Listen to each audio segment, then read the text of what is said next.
Good Sunday morning and welcome. This is the week 12, last week of the trimester,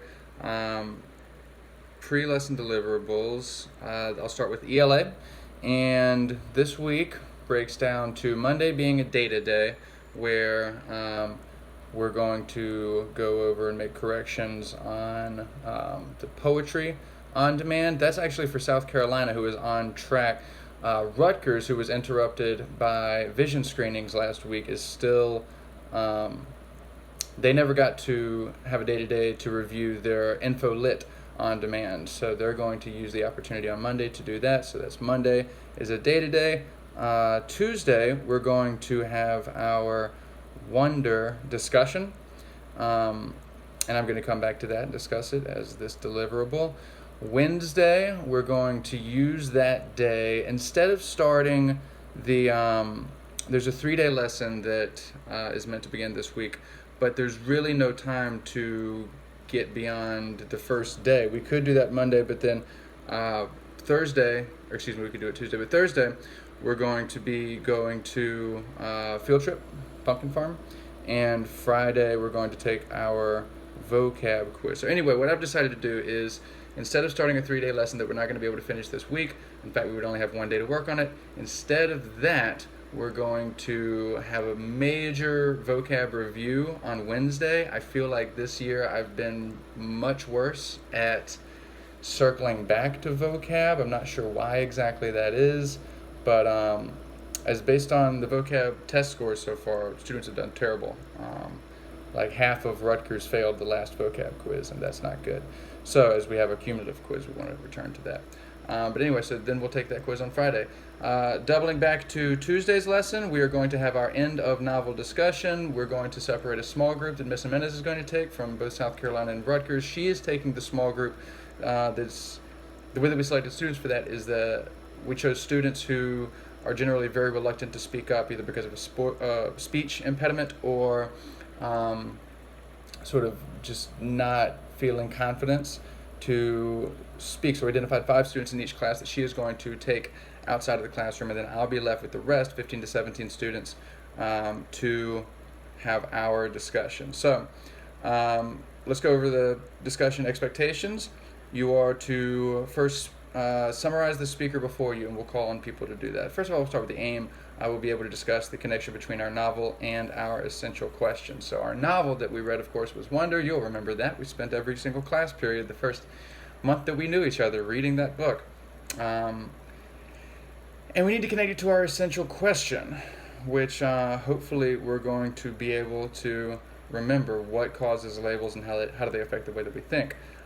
So when you're speaking, and I'll guide us with some prompts, but largely we want this to be a you speaking discussion, so much so that we're not even going to raise hands as much. We just want you to sort of feel your way and get in there, and everyone is going to receive a participation grade for whether or not, based on whether or not they spoke up to contribute ideas. When you're contributing ideas, it is good practice to, number one, summarize the speaker before you. So that means if Rachel says Jack is a bystander during the Bleeding Scream chapter, well, if she says that statement, we don't want then Jeremy to jump in and say, yeah, and Julian's a bully. I mean, maybe you could make that connection, maybe you could make the jump, but by summarizing the speaker before you, that ensures that we stay on task, that we keep one narrative thread in our discussion rather than peppering the class with a whole bunch of different ideas. Number 2, the expectation is after summarizing, use accountable talk stems such as I agree, I disagree, I see what you're saying about, and I would like to bring up a new idea. And let me just give you forewarning now, if you're just trying to contribute, you need to do more than just say, I agree with what this person said. Okay, saying that you agree and then restating is not enough to contribute. You need to add on to that idea. Remember, we do the building thing, we do the stretching thing. So you stretch ideas and build on ideas. Number 3, track the speaker and wait for your hand. Raise your hand. Wait to raise your hand until the speaker is finished. And for our purposes, we're going to try to avoid raising hands. It's okay to do, but we want to see how it goes if we just speak. have a real conversation, like an authentic, genuine conversation where people don't raise hands. That's definitely going to be much more feasible in the small group. And so, yes, you're going to be graded also on your participation grade as an audience, not an audience member, but if you're not speaking, you need to be tracking the speaker, paying attention, giving them your respect, because otherwise you're probably going to miss something. And number 4, speak directly to your classmates and use names. For example, say, I agree with you, Genesis. Use each other's names. We know each other by now. We should be comfortable with that. Okay. And then in the space below on your handout, it says parking lot. Have an idea you don't want to forget while someone else is speaking, write it here. This happens a lot where somebody's talking, and it happens to me all the time, and I'll think, oh, good idea that has been inspired by what they're saying. But then what I'll do is I'll just keep that idea in my brain, and I'm just thinking it, and guess what I'm not doing? Listening. And so the conversation goes well beyond what I was planning to speak about. And then here I missed all of it because I was just thinking about the one thing. So jot down your ideas. It's a good place for that.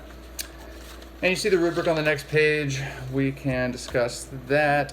Finally, so after we've had our discussion, we want to stop and jot what caused people to label others and wonder. Hopefully we land on something regarding differences, anomalous face, that sort of thing. How did some characters take actions to create a culture of tolerance at Beecher Prep? Now, Beecher Prep is a school, something we should be able to relate to very well because we exist in a similar culture.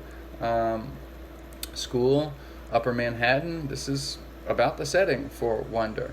So what steps do these characters take? Not just the students. I want to think about Mr. Brown. What does he do to create a culture of tolerance? Mr. Tushman, what does he do? Now, after we finish that, we get to an extremely important question. That's where we connect what we've learned from wonder, the themes of wonder, and we apply that to the real world. So what causes people to label others at TEP? And we'll probably arrive at a similar conclusion, that it's difference in people that leads to labeling. And is it your responsibility to take actions to create a culture of tolerance at TEP? Why or why not?